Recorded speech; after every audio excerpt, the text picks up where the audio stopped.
Welcome to your Monday Power Hour meeting, January 27th with Katelyn, Carly, and Clare Fulton. It's been 1 week since we've all seen each other. How has the week been? What's the energy been like? Anyone do open houses? I know Sanic did. I'll start off because we're all shy. Somebody sent me an email. Sebastian, I know is online, did an open house in Bowmanville. He followed the system, did 60 flyers. It's priced well. He only had one person to that open house. I don't know if he's online, but he can comment on, I don't know what day he did it on. So we think it's still overpriced. So that's only one in Bowmanville. Oh, that was a different one. Yeah, he did another one in Darlington, 10 visits. So this was 100 flyers, VIP open house, public open house. Pickering. And this one's in, oh, sorry. The street name is Port Darlington. It's in Pickering. 10 visits. That's in Bowmanville. Oh, got it. Sorry. Bowmanville had one visit. Pickering had 10. Pickering had 10. Got it. Addresses are at the bottom. Yeah. I know someone else did. You did open house. But they said that the overpriced listing had one visit and the market value one had 10 visits. So that could have helped. Yep. Different areas too. Oh yeah, Alex had a fun one yesterday, right? Feeling great. Like 30 people through my open. 30? It's also listed very low. What's it listed at? 1,088. What's the goal? Sorry. What's the goal? 1, 2, 1, 3. One. Okay, so a couple 100,000. In 30 groups through. Yeah. Did people think that was the price? Probably like 30%. Yeah, It's okay. that's still good. So here's my question here then. So if you're looking for multiple offers, I assume, right? So you the open house, how do these people, how do they aware of the open house? How do they know what the price? Like 30 people, like you obviously didn't put your sign out and people didn't call off the sign. So how did they must have called off of what? Must have been aware of the open house by realtor.ca? That's probably the biggest one. And how would they know that the price wasn't right? I'm just curious about that, right? I feel like everyone's still used to it, because even in Oshawa, Moles, like I did that, 8 people. Everyone asked, when is the offer date? Oh, they knew it was priced. They assume The there's clients one. themselves ask those questions? Yeah. The clients That must mean they're themselves. working with an agent, maybe, to understand that language. Probably. Maybe. I like go to a couple of, like the offer date is whatever. I feel like those people have agents. Yep.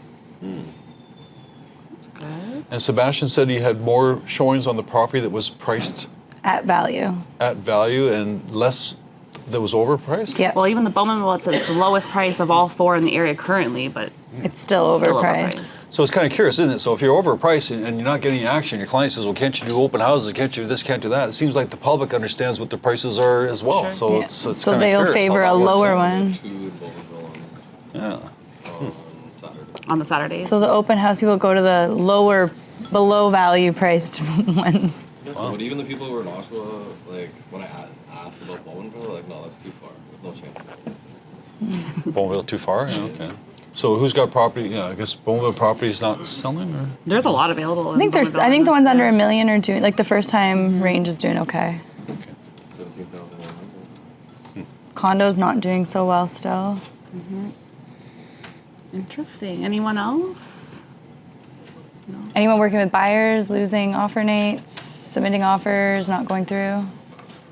For buyers? Yeah.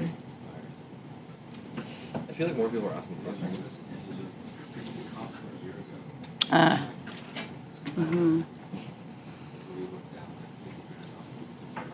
Yeah. Yeah, condos is tricky. So Nelson, how was it? Was it busy at all? Do you know? Did you quiet for the offers and for showings too? Okay.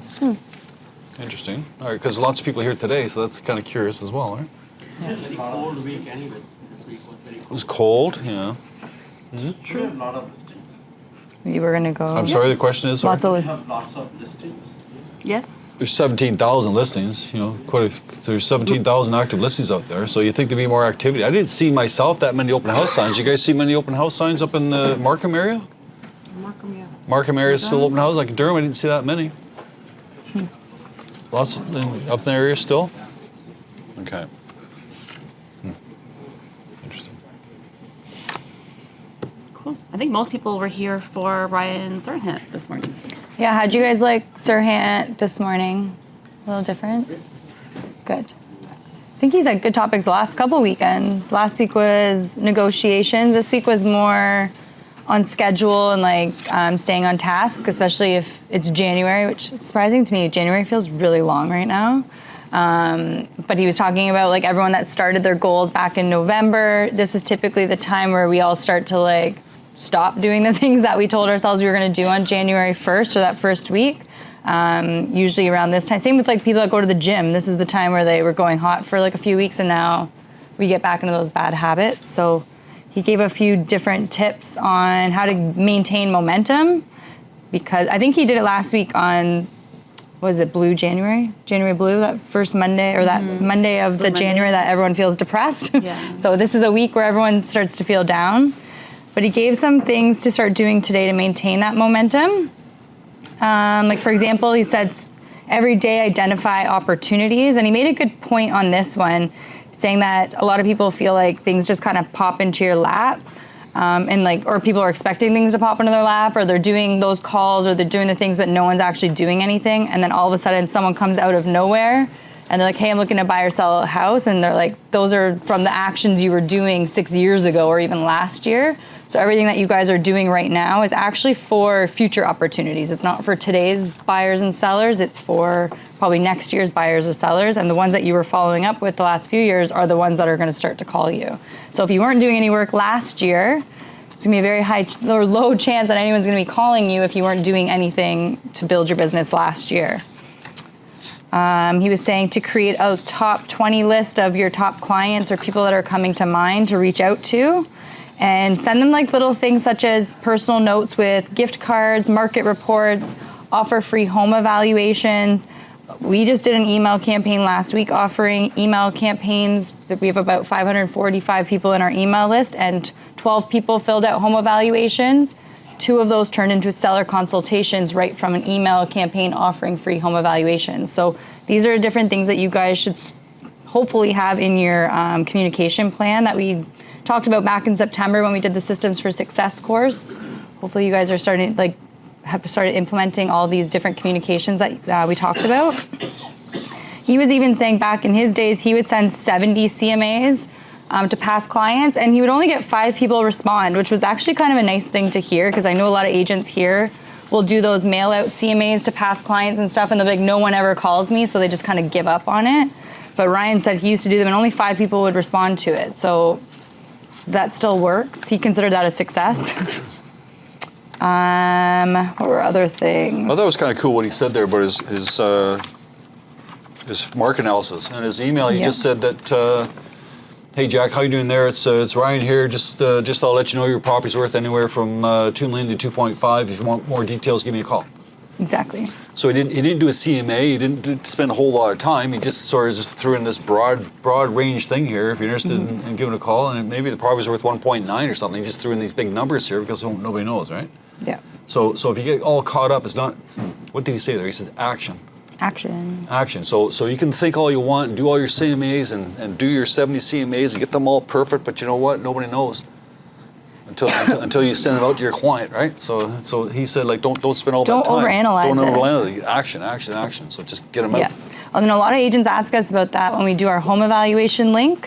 Whenever I talk about this instant evaluation link that we have on our website, agents will say, but it's not accurate. And then they're all scared that their clients are going to get upset that it's not an accurate number. And like you're forgetting the entire point of sending it is really just to book an appointment with these people and build a conversation. It doesn't matter what the value is because they're probably not selling their house that second anyway. So it's just a conversation starter.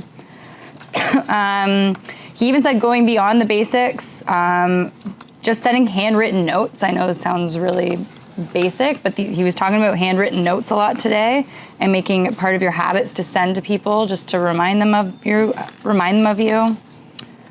He said also there's something there called handwrittennotes.com. Yeah, handwrittennotes.com. I didn't look into it, but maybe it's like a company that makes cards that look handwritten and will mail it out for you. That's what I'm assuming it is. Or sample verbiage, maybe? Yeah. Yeah, he was talking about taking consistent action a lot today. Initiative without action, you're just a talker. So there's a lot of people that will talk about all these things they're going to do and then they never actually do it. So you're just considered a talker. He's saying just doing 3 hours a day for income producing activities, prospecting and follow-ups. We all know this stuff. This is the stuff we should be doing every day. 50 calls should get 5 meetings to get 1 client. So if you guys are not doing that, talking to that many people, that's probably why things aren't moving. I like how he said, do it shittily. He was like, just do it shittily. Like if you're having a bad day, still do it. And even if it's really bad, like who cares? You did it. So get out of your head about doing it perfect and just do it shittily. Goals don't matter if you don't take action. Do the work and the work will take care of you. I always like that quote that he talks about. So even if like you're just doing the work every single day, there's no way that you're not going to get clients out of that. So those were the main points, I think. Anyone else grab anything from it? No? We're all going to be doing 3 hours of prospecting I thought it was every day? good. I mean, I thought it was a good thing. I mean, I saw an agent yesterday, or just before the meeting there, about last week's meeting, and he talked about closing the gap, and closing the gap was a good thing. Closing the gap meaning the guy's got $950,000. That's what the buyer wants to pay. The seller wants to sell it for $1 million. How do you overcome that $50,000 gap? Right? And a lot of people will say it's easy to reduce my commission. No, we're not talking about reducing commission. Right? A lot of times it comes down to that, doesn't it? But there's got to be other things he talked about. He talked about like maybe the guy's got an audio video system downstairs. Maybe you can throw that in to close the gap. Maybe you can throw in the drapes and closing the gap. Maybe you can Clean the carpets or clean the house. carpets for whatever else. But there's got to be other ways. Painter. You know, as I said, my story was years ago. Percy, he got the seller to throw in the TV to close the gap. So it's not just all money. Think about outside that too. So that's what we talked about last week. Yeah. So it was good. Yep. So we'll do another session next Monday. It's going to be every Monday at 12. I've had a few agents ask us in the WhatsApp chat. It is every Monday at 12 o'clock. It's in person, unfortunately, because it's a copywritten coaching program that we pay for. There is a link for you guys to do it from home. So if you don't want to come, you can pay for it, or you can come in here for free and then come to the office meeting right after. So it's obviously working a little bit. Yeah, good. Good. Stats. Want to do stats? Yep. Stats or politics? Stats. Stats? Stats are politics. That's true. So what did I tell? I said last week that 100 deals per day would be good or bad, and we decided it would not be very good, right? So for the first 26 days in January, we're now up to 109 deals per day.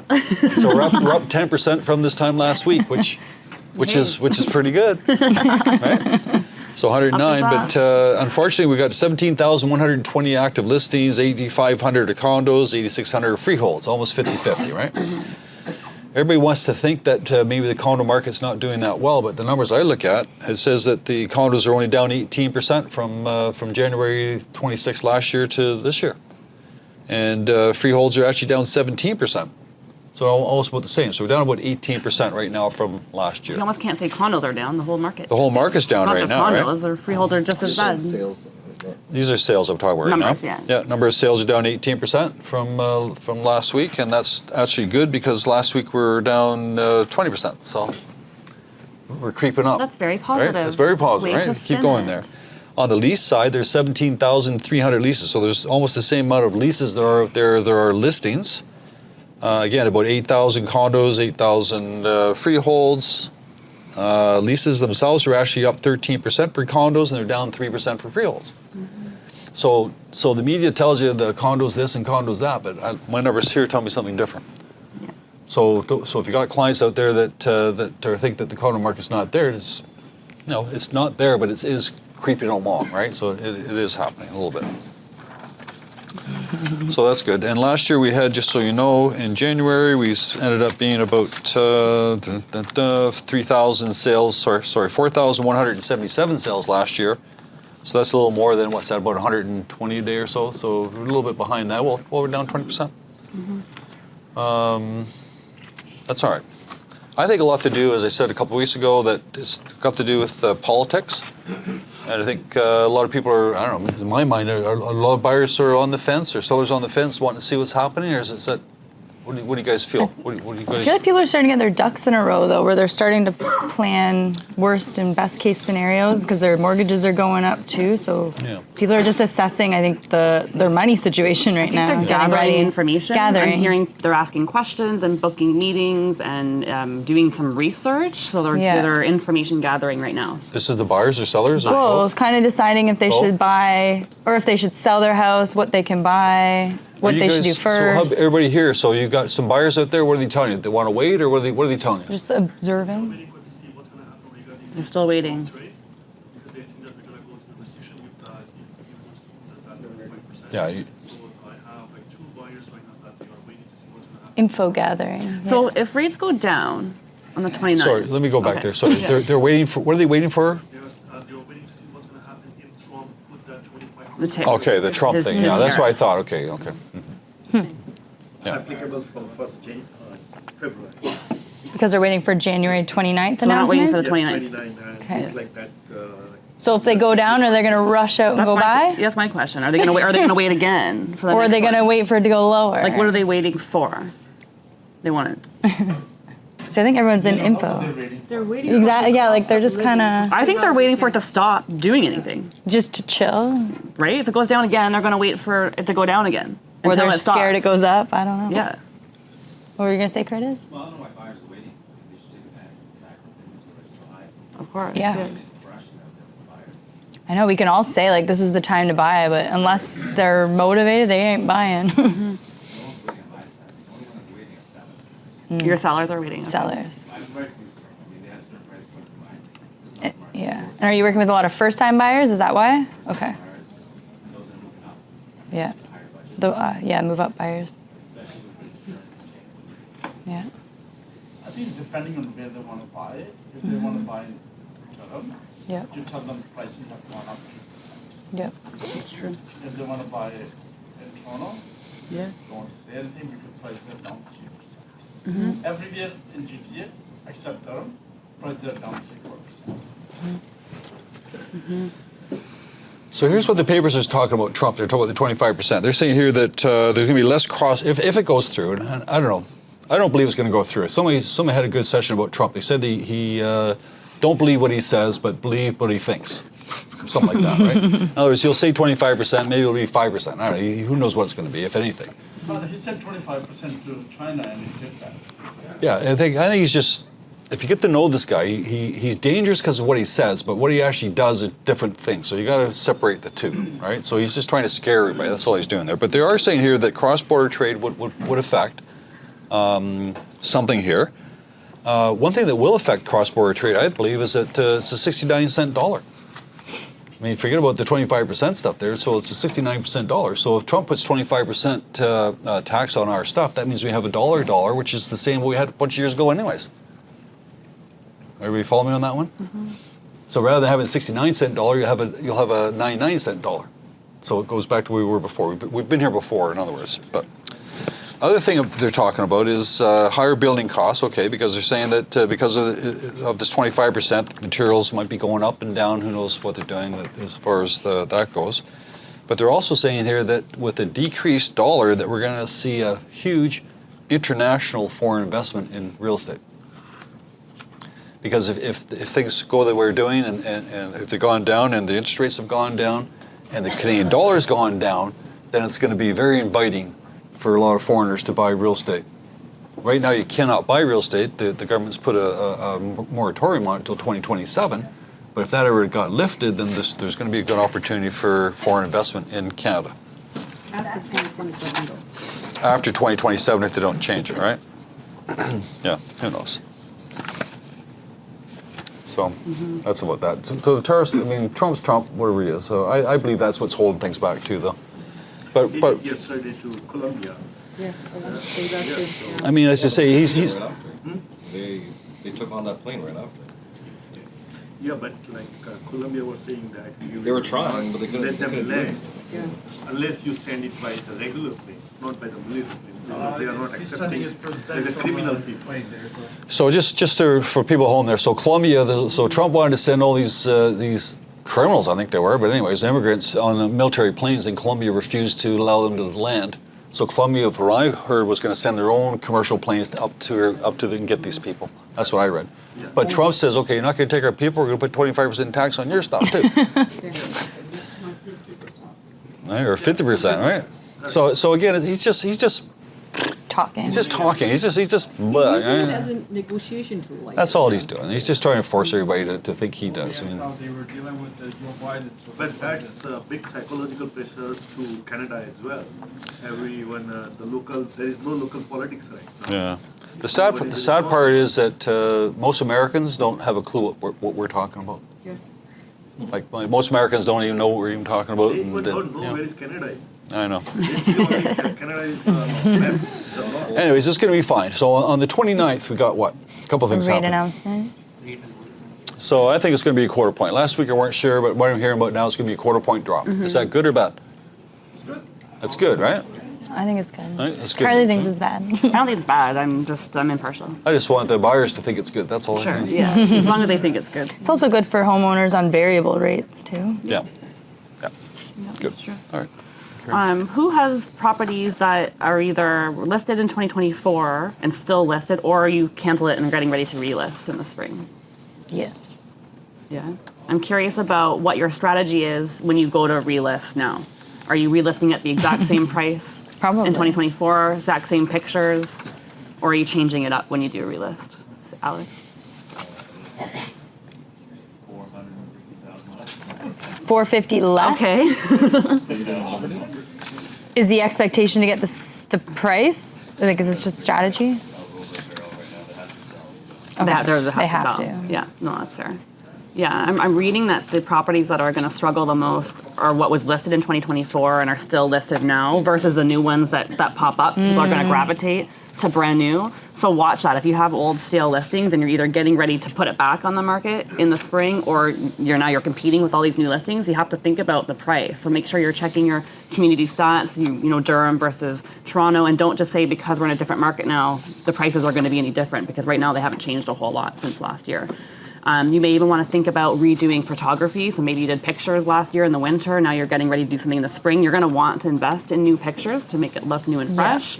If it's a condo, maybe pictures don't matter, but you may want to swap the pictures around. Maybe your first picture in the relist is a different picture. Maybe it's not the tower. Maybe it's of the kitchen or the bedroom or something like that. Change the write-up, Change the description. I would recommend you change the price, even if it's not a significant price decrease, just a little bit to marketing-wise, make it look different. Because the whole goal, you took it off the market, or your whole goal is to get a whole new pool of buyers now, and there is a whole new pool of buyers. So you're trying to capture those buyers, brand new eyes. So don't just relist at what you did exactly last year. And I'd Change say it if up. you relist at the same price, a lot of buyers or agents will even say that those sellers are not motivated, that they're stuck on that price. So I think if you can do like $5,000 Anything. reduction, at least Yeah. it shows some sort of budge or motivation if Yeah. it was a stale listing. Yeah, it'd be a good time to try a different strategy. If you didn't do the list low, try it now in your plan A so you can revert back to plan B. But just do something different to make it look like a brand new listing, especially if you're taking over a listing from someone else as well. I've had the question, can I use the previous listing's pictures?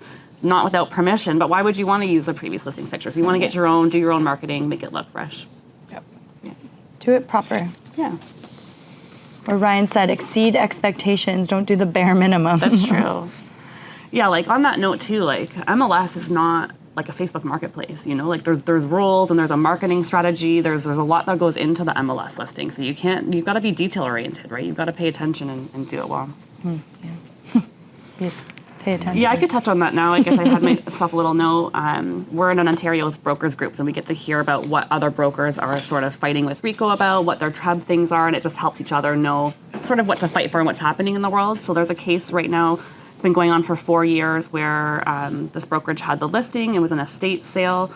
Listing broker went over to get all the details for the listing, and she's going through her checklist saying, okay, you know, furnace, AC, blah, blah, blah, and they had a pool.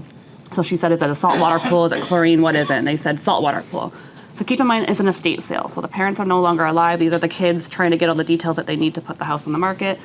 They put saltwater pool in the listing. 2 days later, they get a call from a family member saying, it's actually not a saltwater pool. It's just chlorine. You know, we didn't really know for sure. Sorry about that. So they corrected it in the listing.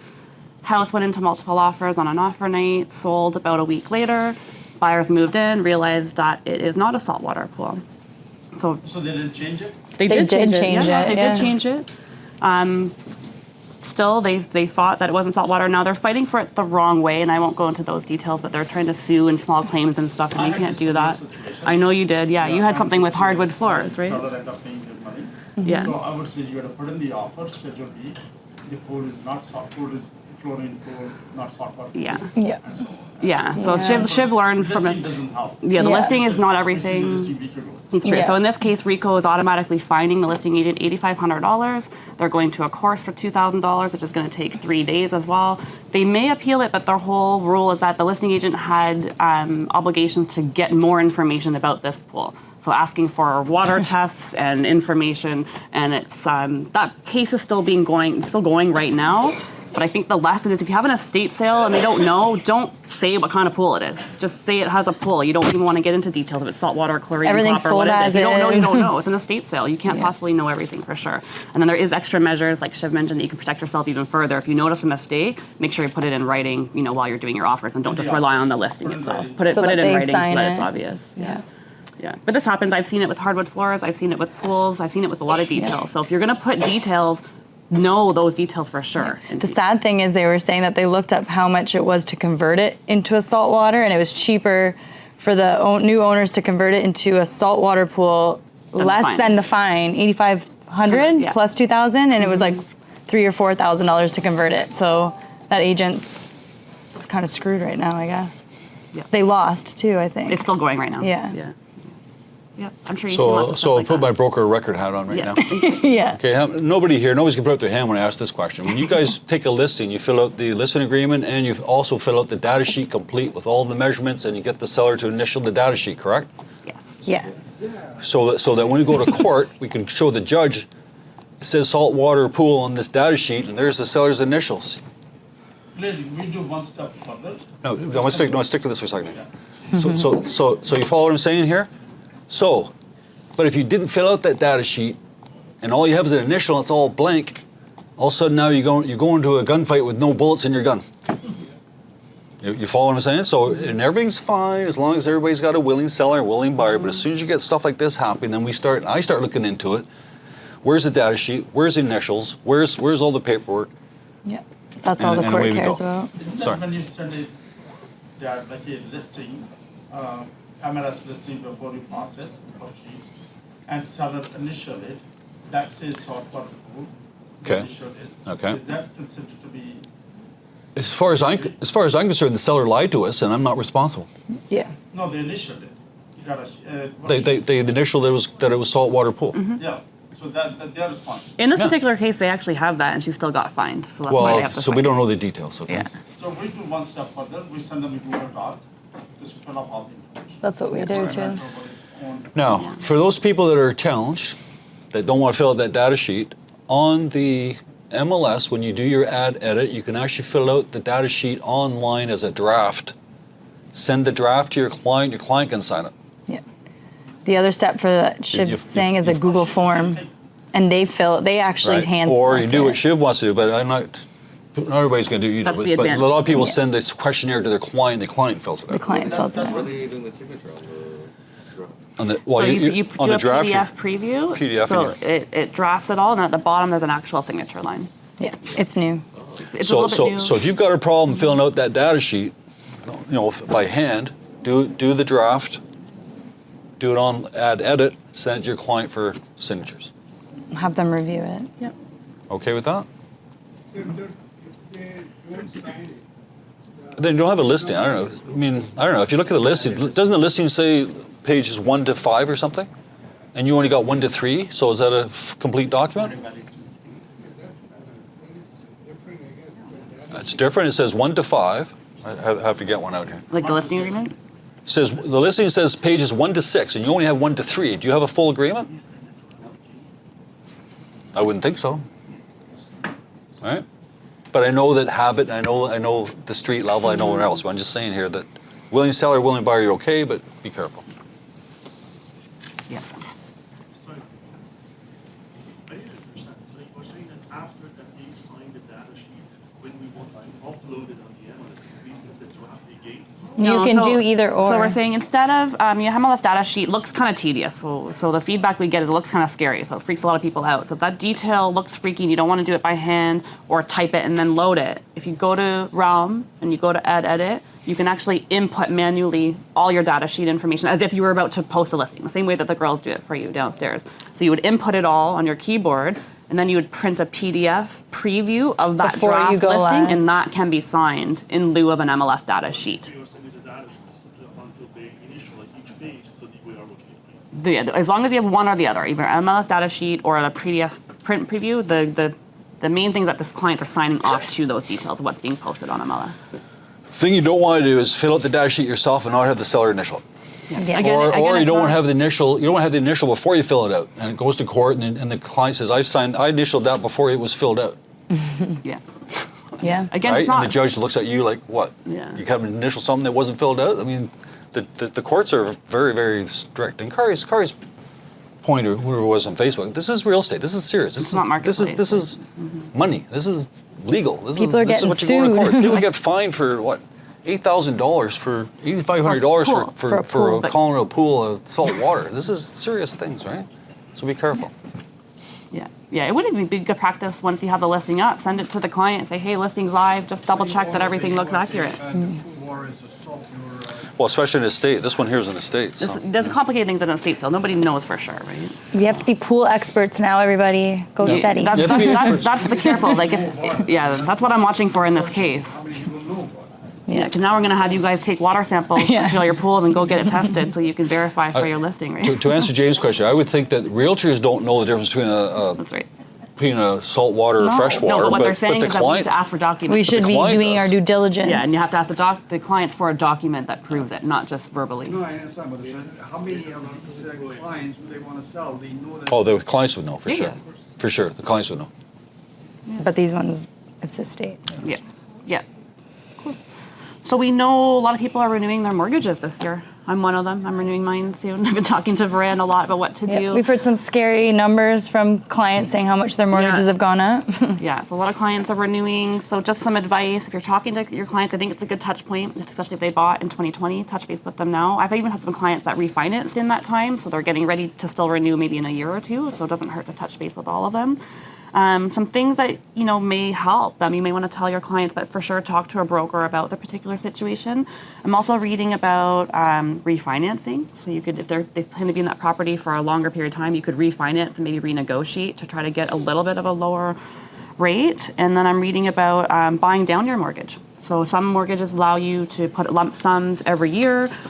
Could be up to 10 to 15% of your original loan value. So if they're getting ready to renew, they can make some lump sum payments right before renewal so that when they renew, it'll reduce the liability that they have. So just some options for them.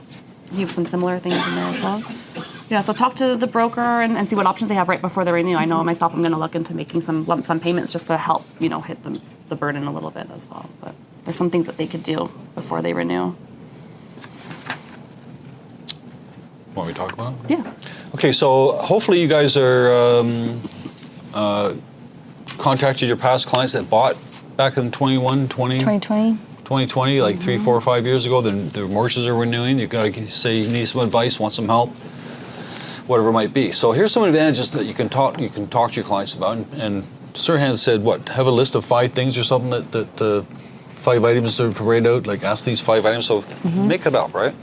But here's what your clients could do. First of all, the government came in and said that now they don't have to qualify for the stress test if they want to take that mortgage somewhere else.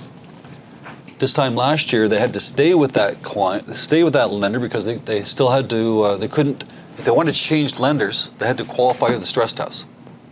But they changed that law saying that if you have an existing mortgage and you're trying to renegotiate or renew that mortgage, you do not have to qualify for the stress test if you want to change lenders. You follow there? So what's happening now, the banks understand that, and the banks know that it's not easy going. So the banks have to be more competitive with their rates, and they have to be more competitive with their terms.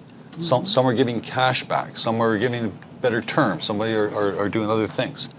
And then there's lenders out there called the mono lenders. What's a mono lender? Mono lender is somebody who strictly does mortgages, nothing else. Banks do credit cards, they do loans, they do house loans, they do all different things. Monolenders, strictly mortgages, and monolenders have the cheaper rates. So you can go out there, go to a monolender, get a cheaper rate, go back to your existing bank and say, this is the rate I got, what are you going to do? So these are things that you want, that's the discussion you want to have with your clients, but you want to put that in words, say, call me regarding, if your mortgage is coming due, call me for some tips or call me for something, right? So just don't give them the free information. You want them to call you for the information that you have. You follow? We're in sales here now, right? You just don't want to throw out free information because that's what a lot of people do. You want them to call you for that information. So write it out, understand yourself what's going on, talk to Verand or talk to your mortgage broker, see what's out there, and help your clients. Right? So the banks know that, so they're going to be competing, and it's a big chunk of money. It's 85% of the mortgages apparently are coming due in the next 2 years. That's a gigantic number. So you can negotiate, and you are in the driver's seat because of what the law did.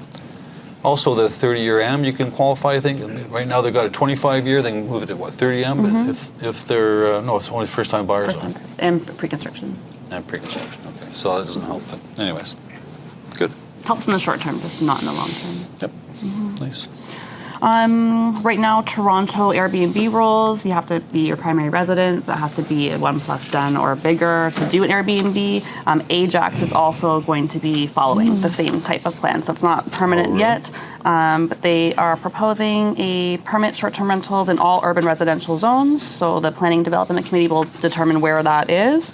So all operators in Ajax must be using their principal residence. They must use validated programs like Airbnb, VRBO, and the government's going to do some sort of education program in Ajax to educate people on that. Why Ajax? Is there a lot of Airbnbs there? I think it's affordability. They're trying to get people to do their own housing, and I think they're just following suit. So I think a lot of townships are going to look into this. Yeah. Probably not Ajax. I wouldn't be surprised if Pickering Cottage to follow. town. And they kind of want people to go up there and do that, Yeah. but I think it's in the urban areas that they're trying to limit it. So Ajax will be next. So if you've got people in Ajax doing rental properties or property management or want to do Airbnb, just keep in mind that they're going to need to follow the same rules as Toronto, maybe.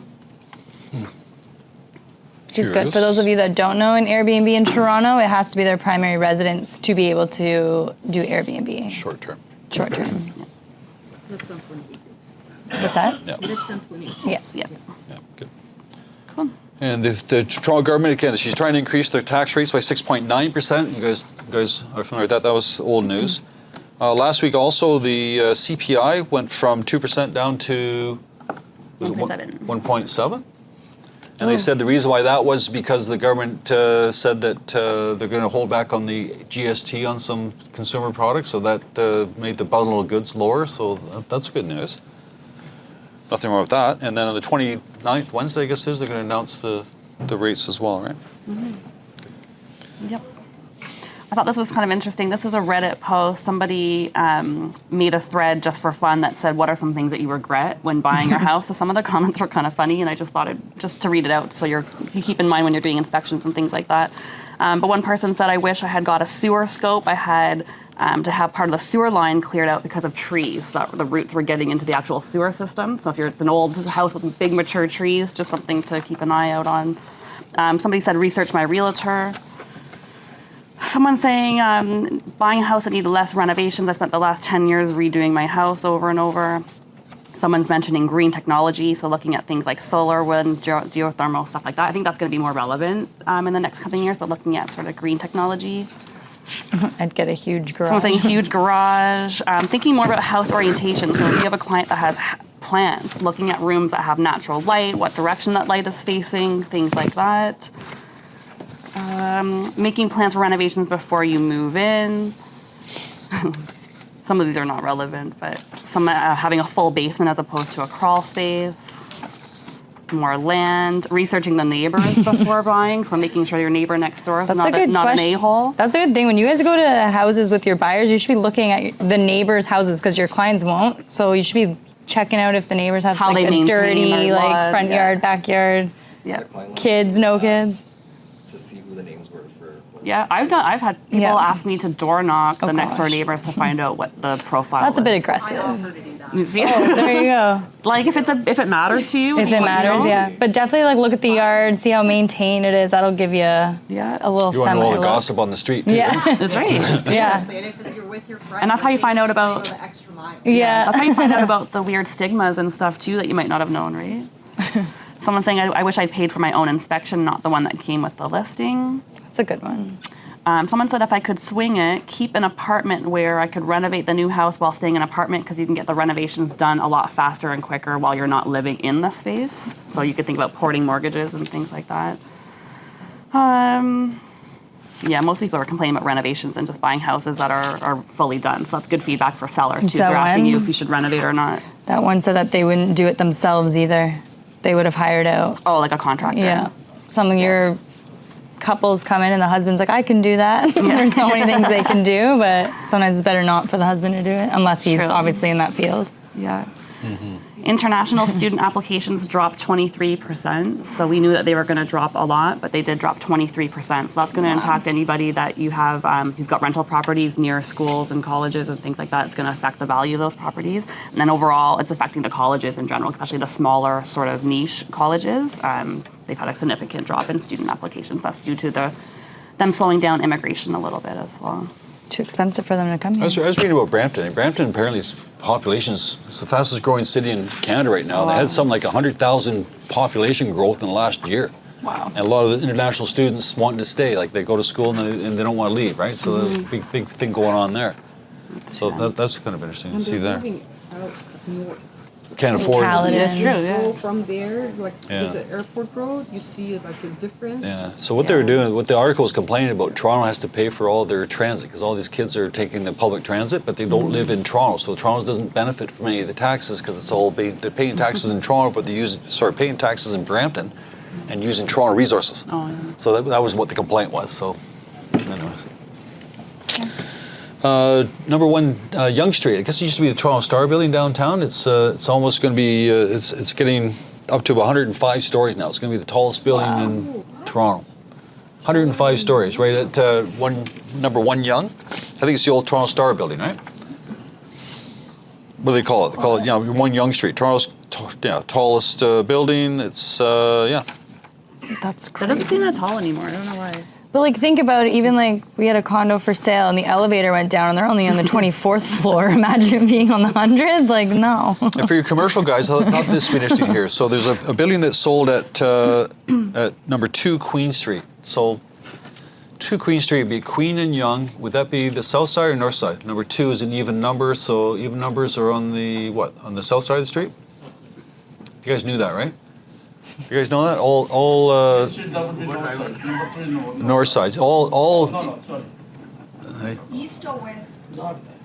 odd. Okay, like this is 2911 Kennedy Road. We are on the east side of the street. All odd numbers are on the east side of the street. All even numbers are on the west side of the street. Because Wellington 183 is And then and the other way. All the millennials just went, what? You follow what I'm That was saying? before our time. So if you're looking for number 2 Jones Street and you're looking at this way, it's wrong because it's going to be over here. We're looking at our GPS. We're looking at it. Anyways, doesn't matter. They sold this building here for $16 million. It's called the Maritime Life Building, and it used to be a bank at the bottom, and they built like 20 stories above it. 455,000 square feet of office, 17,000 square feet retail. It just sold for $342 a square foot. How much? 342. That's cheap. It's half a million square feet of land, right? Or of space. Costs you more than that to put leasehold improvements. But that's an office building, right? Office building. The Yeah. office building have lesser value these days because nobody, Could be. Yeah. lot of them are shutting down. Yeah, well, I think it's gonna change it's been for sale for 3 years. Nobody bought it. So it was owned by 2 partners. CPP owned it and AIC, and then Brookfield bought the other half. So it was internal. Anyways, thought that was curious. It was at least. It's fully leased, yeah. I don't know if it's fully leased. It's probably 20% vacant. So. That much is okay. It's normal. Do you guys know Mel Robbins? Do we have any Mel Robbins fans?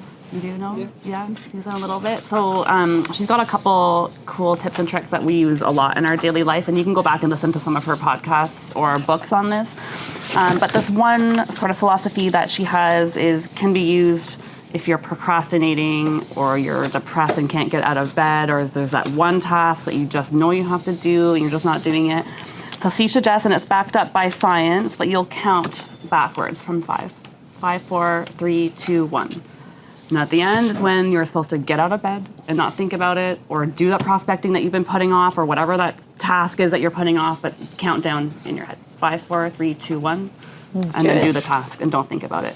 And we do this a lot. Sometimes we do it too fast. We say we 5, 4, 3, 2, 1 too hard. We're 3, 2, 1s. We'll have an idea and then we just go for it and we don't think about it. Sometimes we regret that, so be careful. But the point is that it gets done, right? So if you're kind of stuck right now, January is pretty hard too, and it's hard to find the motivation to do really basic things. Like she's talking about, like literally getting out of bed, which for someone like Claire, he has no idea what that feels like because he does it every single day and comes into the office, right? You don't need to 5, 4, 3, 2, 1. But that's one thing to help, and it is backed by science as well. And you can listen to our podcast about that philosophy. The other one is a 2-word sentence that you can tell yourself when you are faced with stress that is beyond your control. So when you hear about Trev increasing their fee $60 and that really pisses you off, or you deal with a client that's really, it's really not in line with your values or morals, or there's so many instances. Or client didn't choose you. Client didn't choose you, or an agent on the other side is being an a-hole, or whatever it is. There's 2 words that can help you free yourself from this control and possessive, and that is let them. I'm sorry, what's that? Let them. So let them do what they need to do. If they want to be an Trev is going to asshole. increase their fees $60, are we going to fight and argue and go to their meetings and cause us stress, or are we going to Let them. let them and do a lease and pay for the $60? Or if the other agent's being rude on the other end and you know it's not right and that's not how you would act, you just say, like, let them. Let them. Because I have no control over how this person is going to behave or act. I only have control over how I'm going to behave and act, and I'm not going to let myself try to control the situation. I am going to let them and move on with my day. It helps a lot. This is also backed up by science. I've been using it every single day since I heard about it since December. When someone's acting in a way that you just that don't you can't control, it understand, doesn't you're just align like, with forget you. it. It's not just how let you them. would act, but you controlling it, you're not going to be able to control it. So you're going to let them. I am not going to let you get away with not doing your FinTrack form. So there is some boundaries. I'm not going to let you get away with not being compliant. But we will let you complain. But I might let you complain, and I may not go back and take that as part of my day. I might let you be a weirdo and do what you need to do. But just something to help you get through your day-to-day. So 5, 4, 3, 2, 1 is to count back to get up and take some action, and let them if you're trying to take control of a situation that you really can't control and move on with your life. She's got a really great book, Let Them Theory book out right now, or the podcast that she has is really good. I think it started from her daughter went through a breakup, and she was trying to. Mel Robbins. Mel Robbins is the girl, and then she's a book called Let Them, and then she's got a whole slew of podcasts where she interviews a lot of really cool people. Yeah. So. It's funny because I know that Tony Robbins. Yeah. Oh yeah, they're not related Are they actually. married? No. Tony Robbins and Mike Ferry of the worlds would say that something bad happens to you, then okay, fine, then forget it. Let them. Let them. Right? Like a 5-minute rule. I have a 5-minute rule. Somebody burns you, okay, you're mad for 5 minutes, then next, move on. Mike always said, don't be attached to the outcome. Yeah. Exactly. I like that. Mike's Don't be a attached good to one. them. Mike always does this, right? He'll bring up a 50-year-old person up there, and he'll say, "Okay, what's your problem?" He says, "Well, my mother didn't treat me right and didn't do this, and I was always the bad one and always this." And he says, "When was that?" And like when I was a kid. And how old are you now? 50 years old. He says, "Get over it." Move on. Let them. Right? Yeah. Get over it. Yeah, it's true. Okay, they did a survey with first-time buyers who are going to buy this year, and just so you know, I don't know if it makes any sense, but you know, in households you got the baby boomers, maybe you got the grandparents, baby boomers, their kids, right? So they're saying here that they did a survey here. This is Angus Reid. Said 10% of baby boomers plan on buying something this year. Baby It's not very much, right? 18% of Gen X, 20% of Gen Z. So the younger kids are now starting to take over, and I think I read somewhere else where the baby boomer generation are now outnumbered by the non-baby boomers. Is that I think so. Is that There's happening more of now? us. Yeah. There's more of you guys than there are us Not guys. yet, but we're approaching there. So it's getting there. But the only problem is us guys have all the money and you guys don't. Yes. Yeah. That is the problem. That is the problem. But us guys will be dead in 10 years and you'll have all our money. Right? Hopefully planned it. Anyways, they're saying here Jeez, that that got dark.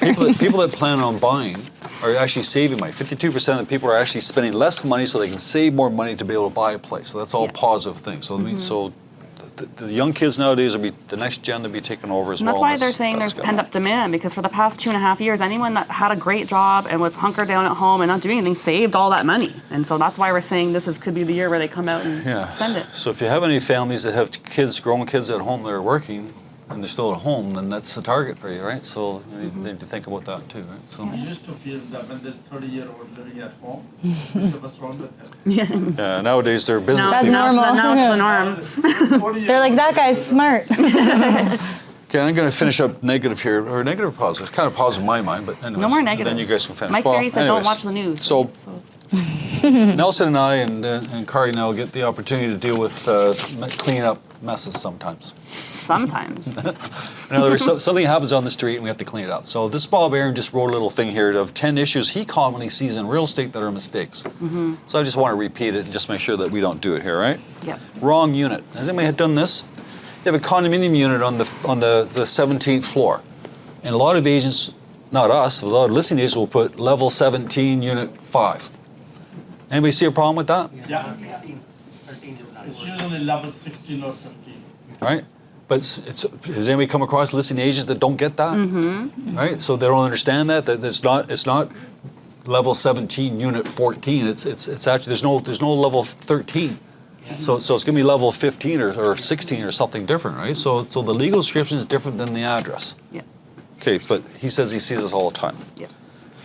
He says he sees that status certificate. You guys all know that a POTL, what is it, a parcel of title Land.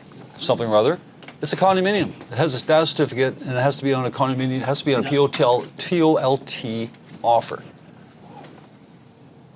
Right? POTL. POTL. How do you know if it's a POTL? Just check the legal description. If you see anything that makes reference to a condominium number, then you know that it's a condominium. Yeah. Right? And the only common areas are condominium. That's right. The unit themselves is freehold, so it's a blend. Yes. So that's why you got to be careful. Well, with should that, be right? step one of making an offer or going on a listing appointment is GeoWarehouse. That should be one of the very first steps you guys look at is legal description. You guys know that if your buyer buys a property in Toronto and the property happens to be vacant, and you don't put this clause in there about the vacant property tax, then the current owner of the property is subject to the 3% tax that the current owner should have paid. Let me repeat that. If a buyer buys a property that's vacant in Toronto, and he doesn't put on there saying that the seller warrants that they've declared that it's a vacant house and they paid the tax on it, your buyer's going to liable to pay that tax. So that's why we have that clause So on if your we're offer. typing offers, if you ask the office type offers, we put in a vacant home tax on there, and people will say, well, this is Oshawa, it's got to do with us. Okay, fine, but we stick it in just in case, right? But if you don't put it in, and the buyer moves in, and always he gets a tax bill for 3% of the assessed value, he's liable for it. Now you might want to sue the seller for it later on, but he's still liable for it, and in the end, you're liable for it because you never protected the buyer. Yep. So that's important for any of you guys that are writing your own offers. If you're writing your own offers, make sure you put the vacant home tax in the offer. Sorry, Curtis? Does that apply to taxes for 6 months vacant taxation? So the 6 months vacant last year, but you bought it this year and closes this year.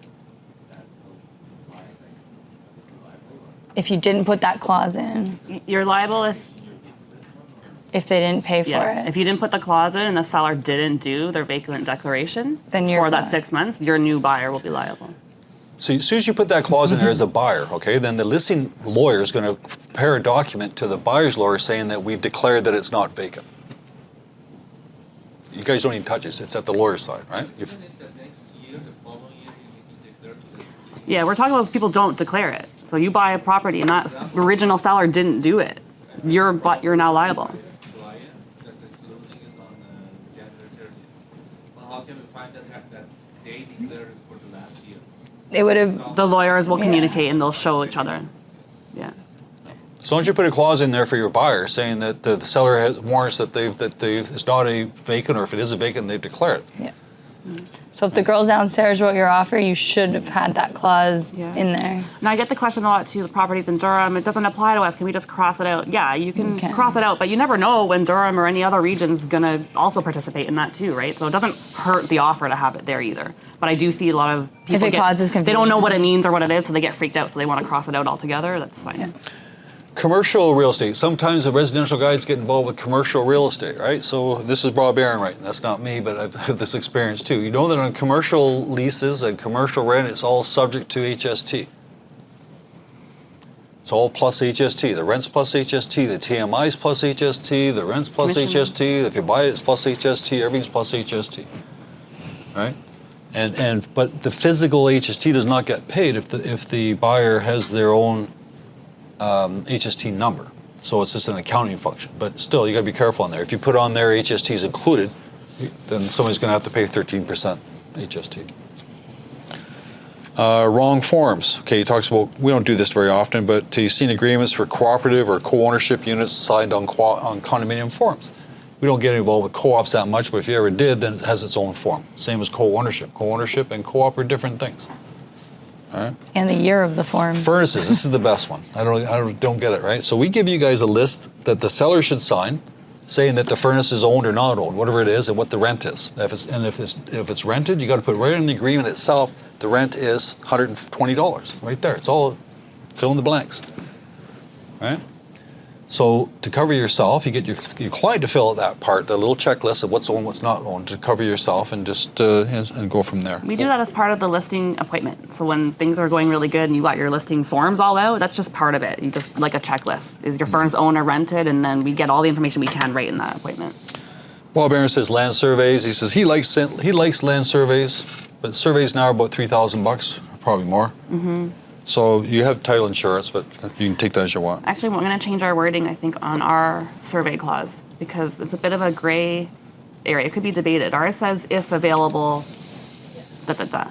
But now that they're available online in Protect My Boundaries, I think I want to add available in possession. How about original? How about in their position or something? in their If possession. available in their Or- possession, or- hard copy or something. Otherwise, the seller may be reliable. Because you could technically get it online, and now I'm thinking, if available, it is available online for a price. But most listing agents don't like it in general.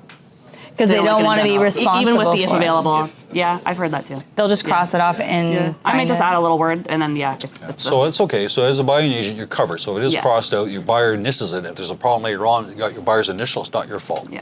If you don't put it in at all, yeah, don't take it out completely. if you don't put it in at all, then somebody's going to maybe make you liable, right? Yeah. And closing dates is a problem. Anybody know when Family Day is this year? Don't have a closing date that day. Yeah. Also, September 30th is the one that gets missed a one. lot. Our Truth and Reconciliation Day. Yep. Those are good ones. Yeah. Okay, fine. And then one last thing about capital gains tax, and Carrie's going to talk about Trev stuff. Capital gains tax, even though they said they're going to tax 2/3. What a country, right? I thought you were talking about good news. The liberals say that we're going to make capital gains. They're going to tax at 66% anything that's over $250,000 capital gain. But they never passed government. So the government prorogued. So it was never voted on. But CRA, as far as they're concerned, it was voted on, and they're going to Right. charge us. What? How does that work? That makes There no. was a lawsuit that just went today. I can't see it happening. I can't see them winning. You can't just decide like. So now Freeland, who created this whole thing, or did she? I have no idea. I'm not going to get in politics. Never mind. Let's not. They're both them and the Polia. Actually, they all said this. They all said that they're going to revert and go back to 50-50. So it's probably not going to I'm happen just going to do anyways. dates. Fun. Cool. Last week we talked about Fin Tracker. Did anyone try it out? No? That's cool. Great. Okay. That means you did no deals? You didn't have to do Fin Track? Or we just didn't use Fin Tracker? I'm sorry. I'm going to push Fin Tracker. We have to push Fin I'm Tracker. going to push Fin Tracker. Here, write this down, record. I've done it. If you have more than 2 people on the piece of paper, like on the app, it's really hard. You have to pull another one into the Yeah, you do it twice. Technically should always have You should one do it twice. per Per yeah. person. The thing about Fin Tracker, you should practice before you go Yeah. live. True. Right? Have your practice with your spouse or your husband. Do it yourself. Practice. See what you're doing. Right? But where it really comes in handy is the people that you do not see physically. Now, the FinTrack rules, and I wish you guys had come to my meetings when we get a FinTrack audit, because then you'll be scared like I am. Well, we're going to get the results of our friendly brokerage and we'll share them. So. If you've got somebody that's in India or somebody that's in Cornwall or someplace that you're not going to physically see them, they're not going to take out their driver's license, you're not going to physically see it. You must, by law, have somebody in that city identify that person for you. And you guys all learned this, by the way, in all the RICO update courses we took. Does this sound familiar to anybody? Yeah. Right? So you don't want to do that, right? So if you use FinTracker has a AI type component to it where you send the FinTrack to your client in Cornwall, and the client in Cornwall takes a picture of themselves, and the program knows it's them and attaches it to their driver's license, and now you're compliant. Nice. Right? Silence. Try it. I tried it myself. It's cumbersome. Receipt of funds. I wouldn't. Everybody does receipt of funds, right? Everybody knows when. For buyers. When's a receipt of funds due? When the money is transferred. Who prepares the receipt of funds? Oh, here's a test. Oh, Who said that? I'm not gonna pin that. Who prepares the receipt of funds? Buyer's agent. A buyer's agent prepares the receipt of funds. Because the buyer's the one giving the deposit, right? girls so also we're enter tracking that. the receipt of those funds. And the receipt of funds does not go to the listing agent. It comes to our office. It's not shared anywhere. It just comes here. Right? Anyways, you can do that on FinTracker. Nice. Although I wouldn't, because it's complicated. It's very complicated. It's a lot easier just to do it on the form. But for sure, I mean, for you, all you have to do with FinTracker is take a picture of the front and back of the guy's driver's license. Comes onto the FinTracker. You fill in that little scorecard, and you're done. I'll say it's not a picture though. You have to live scan it. It's going to scan the barcode of the driver's license. So you can't take a picture and then go back home and do it later. You have to be live scanning it. Yeah. And what it won't do, I guess, like, does anybody here? Nobody put up their hand, please.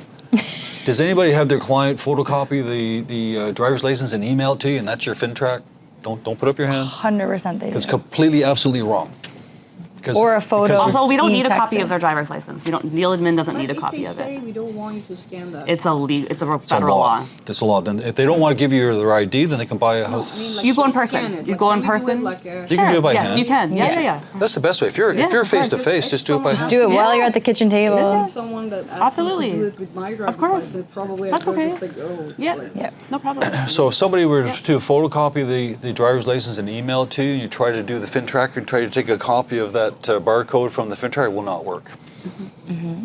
I want to mention too, the receipt of funds form is kind of confusing when they changed it because it has FinTrack information on it. That FinTrack information is only used if the person giving the deposit is different than your buyer. So mom, dad, sister, brother help lend the deposit to the buyer. You have to FinTrack that person on the receipt of funds form. If you've already FinTracked your person, then all you need to do is fill out the receipt of funds deposit information, not the FinTrack embedded in the form. It's a bit confusing. Everybody follow that? So, sorry, I'm just clarifying. Yeah. So you said if mom, dad, anyone else is giving the money, you need their driver's license. Yeah, you'll FinTrack them and you'll use the Both. receipt of funds form to identify them. Even though the name of the buyer is someone else. Yes. Yeah, because you have to identify anyone giving money as part of a trade also has to be identified.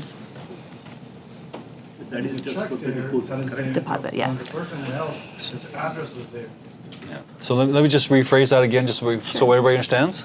You're going to FinTrack the buyer like you normally would. The buyer's got his driver's license. You're going to FinTrack. Then they say, "Oh, my mother-in-law's going to give me the deposit." So now you're going to fill out the receipt of funds. You have to ID that person for the receipt of funds separately. So if they just give the money to them, like in a bank account, like a So month it's- ago, they. Yeah, that's separate. Well, so separate, As long as the right? check It's is not coming like- from that okay. buyer. The check comes from the Yeah. buyer. You're Yeah, okay. okay. Yeah. Anyway, so last time the FinTrack police came into us, they threatened me with what, fines and Jail jail? time. Was it Nelson? Jail. Jail time.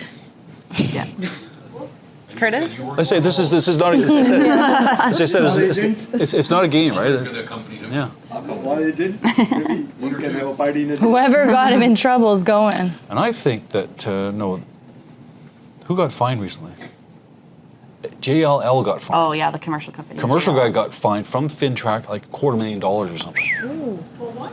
For not For not doing FinTracking. FinTrack. Right? So when you guys don't fill it out, just picture Claire in jail with $250,000 Yeah, Curtis? given away. Hold on. every day to see you. Get out. Sorry, I can't hear you. Sorry. Say again? Just download the FinTracker. Yeah. Once you submit something for you, you have to still send it as part of the transaction report. It's PDF. Transaction report's a different document. Yeah, we'll still want the but yeah. FinTrack forms. When you finish everything, you can print it out as PDF and send that to us. The app is a PDF. Yeah, exactly. Yeah. Cool. in Realm, you guys know you can customize your columns, right? So if you are used to seeing sold information or you like to see certain, you can customize them. They just launched, I think last week, their own preset column fields, which is kind of helpful.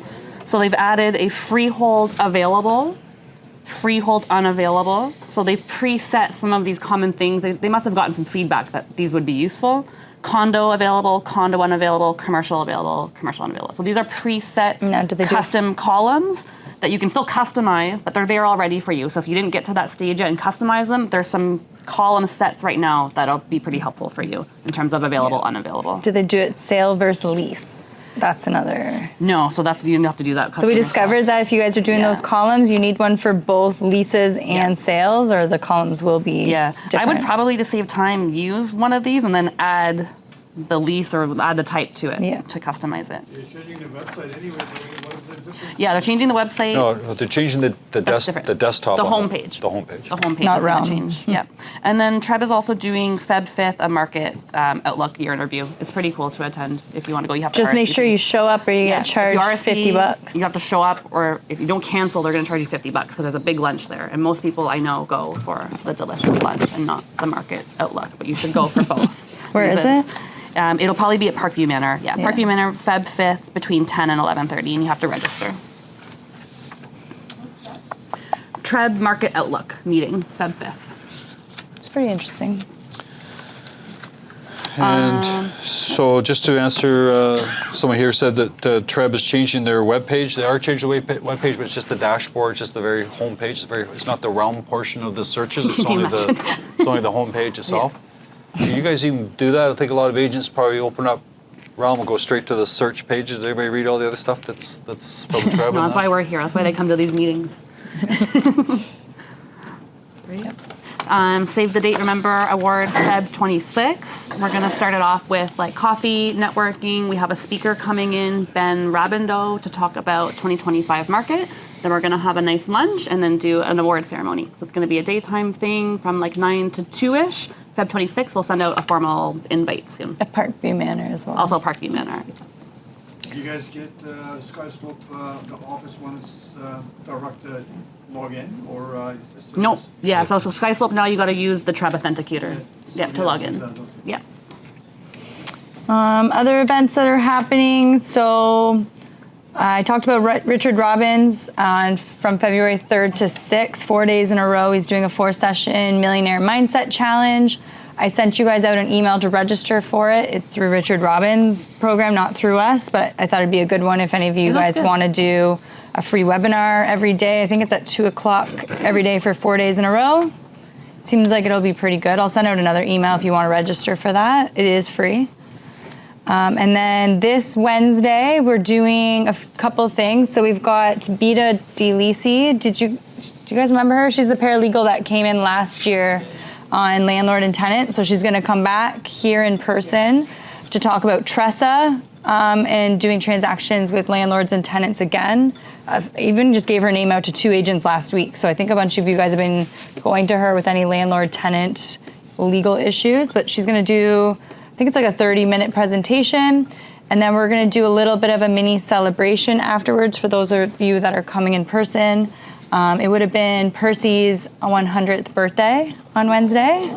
So we thought we would have a little celebration. Have a little birthday cake, right? Little He would birthday have been 100 cake. years old on, he died in 99, just so you know. So that was like 26 years ago. Yeah. But it would be the 100th. We just thought it'd be kind of fun. So we'll do a little celebration. It's also Chinese New Year, so we're going to do a little bit of a celebration of that as well. So that's going to happen after that session on Wednesday. So if any of you guys want to come in person for the meeting, and then hopefully you come to the meeting and for the little celebration, but we will have a little bit of a thing on Wednesday. So the session starts at 10:30, and then probably around 12 we'll go to the boardroom and have a little. Can we do a mini poll of who might be here in person if we get on numbers, Wednesday that would be afternoon? great. Like just for numbers, and online, if you're online, if you can tell us that you're going to be here, maybe. No, I'm not going to hold you to it. We just want to get an idea for food and stuff. Okay. We're not very good at feeding people, so we want to make sure we're not doing the Fulton. We're going to be helped by Sanic, who does eat food. So Yeah. Claire will just give out pills. Okay. Cool. And I think that's all we got. Okay. Any tail? Someone asked online when the best time to sell a condo. That was a question, right, Sandy? I would today. Today. Get it listed ASAP. There's no best time to sell a condo. I would get it listed ASAP.